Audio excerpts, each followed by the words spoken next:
tes enfants. Laisse que Seigneur Jésus, tu sois aussi avec nous ce soir et faire en sorte que ce ne soit pas moi qui vais parler, mais que ce soit toi qui vas parler, Seigneur. Amen. Qu'il en soit ainsi, notre Dieu, car toute la gloire te reviendra, toi et toi seul. Bénis-nous, Père, pour voir aux besoins de tes enfants. Il y a ceux qui sont venus avec le besoin. Il y a même ceux qui sont venus peut-être déçus ou tristes. Puisses-tu les aider, Seigneur, à remonter et à retrouver la joie, la paix et le bonheur en toi.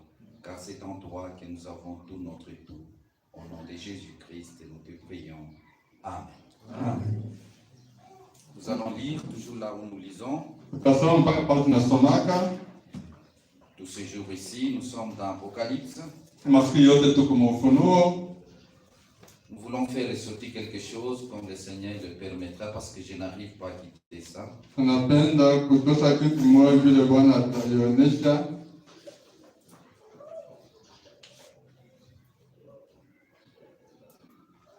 Commençons par Apocalypse chapitre 5, verset 1 bien sûr. Puis je vis dans la main droite de celui qui était assis sur le trône un livre écrit en dedans et en dehors, scellé de 7 sceaux. Amen. Et je vis un ange puissant qui criait d'une voix forte, qui est dit d'ouvrir les livres et d'en rompre les sceaux. Et personne dans le ciel, ni sur la terre, ni sous la terre, ne put ouvrir les livres, ni les regarder. Et je pleurais beaucoup de ce que personne ne fut trouvé digne d'ouvrir les livres, ni de les regarder. Et l'un des veillards me dit, ne pleure point. Voici le lion de la tribu de Juda, le rejeton de David, a vaincu pour ouvrir les livres et ses 7 sceaux.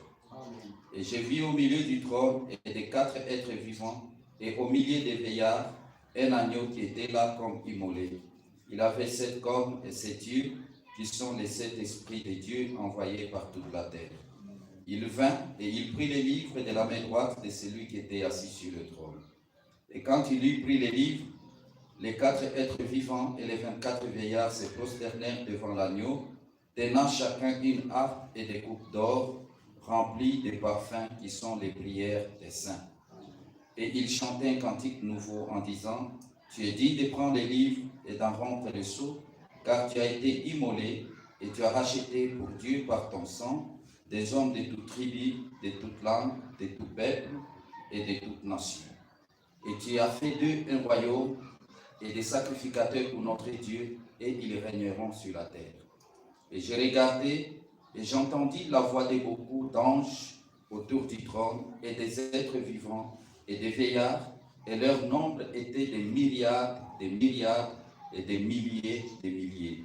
Ils disaient d'une voix forte, l'agneau qui a été immolé est digne de recevoir la puissance, la richesse, la sagesse, la force, l'honneur, la gloire et la louange. Et toutes les créatures qui sont dans le ciel, sur la terre, sous la terre, sur la mer, et tous ceux qui s'y trouvent, je les entendis qui disaient, à celui qui est assis sur le trône et à l'agneau, soit la louange, l'honneur, la gloire et la force au siècle des siècles. Et les 4 êtres vivants disaient Amen, et les veillards se prosternèrent et adorèrent.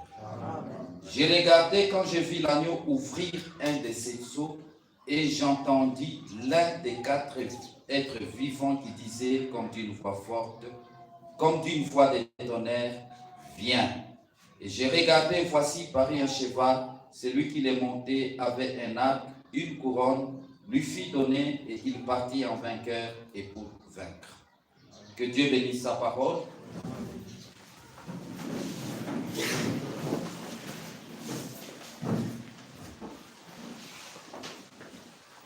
Je pense que je vais essayer de lire un peu plus.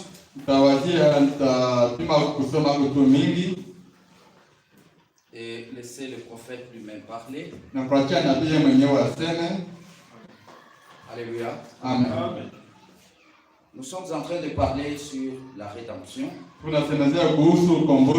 Parce que c'est un sujet réellement qui nous concerne en ce temps de la fin. En fait, en ce temps de la fin, après la venue du prophète William Branham,